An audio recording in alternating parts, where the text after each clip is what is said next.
गिरिडीह में खून की कालाबाजारी से संबंधित मामला प्रकाश में आया है। सोमवार को भुक्तभोगी मंटू यादव ने मीडिया को इसकी जानकारी दी। साथ ही भारतीय रेड क्रॉस सोसाइटी के पदाधिकारी से मिलकर सिविल सर्जन कार्यालय पहुंचकर ऐसे व्यक्तियों की पहचान कर कार्रवाई की मांग की है। पूरे मामले को जानने के बाद सिविल सर्जन ने जाँच के आदेश दिए हैं। बताया गया कि बेंगाबाद थाना क्षेत्र के विराजपुर निवासी मंटू यादव की मां का तबियत खराब हो गया। उसे इलाज के लिए श्री साई हॉस्पिटल गिरिडीह में भर्ती किया गया। ऑपरेशन की नौबत आने पर 2 यूनिट ब्लड की व्यवस्था करने को कहा गया। बताया गया कि AB नेगेटिव ब्लड रहने के कारण मंटू यादव को ब्लड उपलब्ध करने में परेशानी हुई। उसके बाद सदर अस्पताल स्थित ब्लड बैंक से संपर्क किया गया। वहां AB नेगेटिव ब्लड नहीं रहने के कारण उन्हें ब्लड नहीं मिल सका। बाहर निकलने पर एक अनजान व्यक्ति द्वारा एक मोबाइल नंबर मंटू यादव को दिया गया, जिस पर संपर्क करने को कहा गया। जब संपर्क किया तो जितेंद्र तांती से बात हुई। 1 यूनिट ब्लड के लिए उन्होंने 20,000 रूपए का मांग किया। जब मंटू ने अपनी गरीबी अवस्था बताया तो 10,000 रूपए में 1 यूनिट ब्लड देने को तैयार हो गया। इसके बाद मंटू यादव द्वारा 1,000 नगद और 9,000 रूपया ऑनलाइन भुगतान किया गया। इसके बाद ब्लड दिया गया। इसके बाद रेड क्रॉस सोसाइटी को इसकी सूचना दी गई, जिसके बाद रेड क्रॉस के पदाधिकारी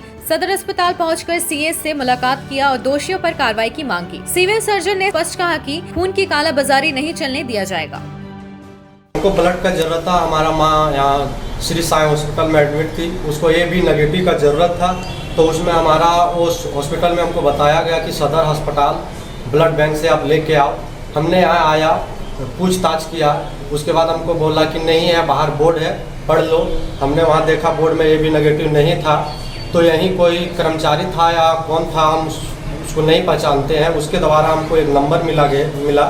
उसके बाद उस नंबर से बात हुआ। पहला डिमांड उसका 20,000 था। वो 20,000 मिलेगा तो AB नेगेटिव मिल जाएगा। तो 20,000 देने के लिए हम सक्षम नहीं थे। तो फिर हम काफ़ी रिक्वेस्ट किए, उसको अपना मजबूरी बताए तब वो 10,000 में बोला। और मेरी मम्मी की हालात कुछ ठीक नहीं था, इसलिए हमको मजबूरन में 10,000 रुपया दे के ऊपर 1 यूनिट ब्लड लिए, जिसमें कि हम 9,000 फ़ोन पे किए, 1,000 रुपया कैश दिए। उसका नाम सर ट्रू कलर में गुड्डू अंसारी आ रहा था। अभी हम यहाँ सदर अस्पताल सिविल सर्जन से शिकायत करने के लिए आए हैं। इस पर पहले तो हम जांच करेंगे। इस तरह की चीज़ होनी नहीं चाहिए और हम लोग फुल प्रूफ मेथड्स अपना रहे हैं, जिससे कि ऐसा आगे भी ना हो। लेकिन जो ये घटना हुई है, ये आदमी उससे कांटेक्ट कैसे किया, किसने कराया और ये पैसा क्यों दिया, पहली बात। दूसरी बात, सब घटना होने के बाद से हमारे पास आता है, तो हमारे पास पहले क्यों नहीं आता है। उसको जब मालूम है कि अब घटना हो गई है तो हम चले सिविल सर्जन के पास। पहले सिविल सर्जन के पास आए, आपको दिक्कत होती है तो ब्लड बैंक को हम कर देंगे, तो हमारा इंचार्ज है, वहाँ से ब्लड आसानी से मिलता है। तो बात यह है कि पब्लिक भी मौका देती है इस सब काम करने के लिए। वो मौका क्यों दे? उसको अगर ब्लड चाहिए था, हॉस्पिटल से कोई भी सर्विसेज चाहिए था, तो हमारे पास आता। हमारे डॉक्टर यहाँ पर हैं, इतने लोग यहाँ पर ऑफिस है, किसी से आके मिल लेता। ये मेरा कहना है कि पब्लिक अवेयरनेस होना चाहिए कि आपको अगर हॉस्पिटल से कोई सेवा लेनी है, ब्लड लेना है, ICU में भर्ती होना है, तो आइए डॉक्टर से मिलिए, ना कि पब्लिक दलाल से मिलिए। ये मेरा कहना है। जांच हमने करवाया नहीं है, करवाएंगे, नामित कर दिया है।